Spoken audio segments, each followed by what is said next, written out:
Indicus ഗ്രൂപ്പിന്റെ മറ്റൊരു വീഡിയോയിലേക്ക് എല്ലാവർക്കും സ്വാഗതം. ഇന്നിപ്പോൾ നമ്മളുള്ളത് പന്തളത്ത് അനീഷിന്റെ വീട്ടിലാണ്. ഇവിടെ ഒരു 3 കിലോ വാട്ടിന്റെ സോളാർ സിസ്റ്റമാണ് ഉള്ളത്. അദാനി ടോപ്പ് ഓൺ പാനൽസും കിലോ വാട്ടിന്റെ ഇൻവെർട്ടേഴ്സുമാണ് നമ്മളിവിടെ യൂസ് ചെയ്തിട്ടുള്ളത്. നമുക്ക് അനീഷിന്റെ അഭിപ്രായം അനീഷിനോട് തന്നെ ചോദിച്ചറിയാം. അനീഷേ, വെൽക്കം.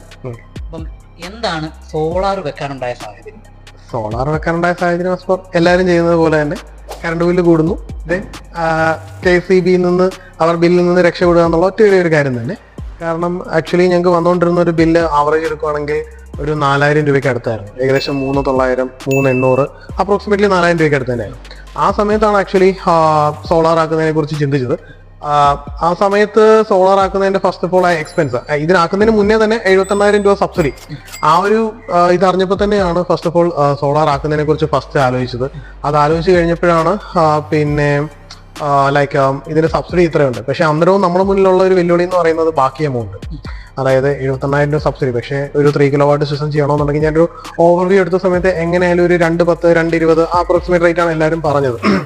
ദെൻ അപ്പോഴാണ് അറിഞ്ഞത് നമ്മുടെ ടോട്ടൽ ഇതിന്റെ 90% ബാങ്ക് ലോൺ കിട്ടുമെന്നുള്ള ഒരു കാര്യം അറിഞ്ഞപ്പോഴാണ് ആക്ച്വലി ഇത് ചെയ്യാമെന്ന് വിചാരിച്ചത്. കാരണം ഇലക്ട്രിസിറ്റി ബില്ല് കുറയ്ക്കാം എന്നുള്ള ഒരു കേസിൽ. പിന്നെ അങ്ങനെ ഒരു 4000 രൂപ ബില്ല് അറൗണ്ട് വന്നപ്പോഴാണ് വിഷ്ണുവായിട്ട് ഇതുപോലെ ഡിസ്കസ് ചെയ്തിട്ട് ഏത് കിലോ വാട്ട് വേണം, 3 വേണോ 5 വേണോ എന്നുള്ള ഇതിലേക്ക് പോയത്.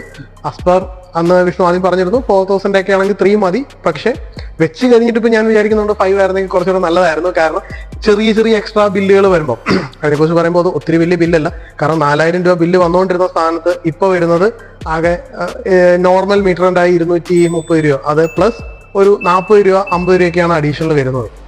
ഇത്തവണ വന്നപ്പോൾ മാക്സിമം ഒരു 100 രൂപ അഡീഷണൽ വന്നു. അത്രയും മാത്രം നമുക്കൊരു അഡീഷണൽ എക്സ്പെൻസ് വരുന്നുള്ളൂ. അതായത് അതിന്റെ ഏകദേശം ഒരു 10% ബില്ല് പോലും ഇപ്പൊ കറന്റ്ലി വരുന്നില്ല. 4000 വന്നതിന് 10% പോലും ബില്ല് വരുന്നില്ല.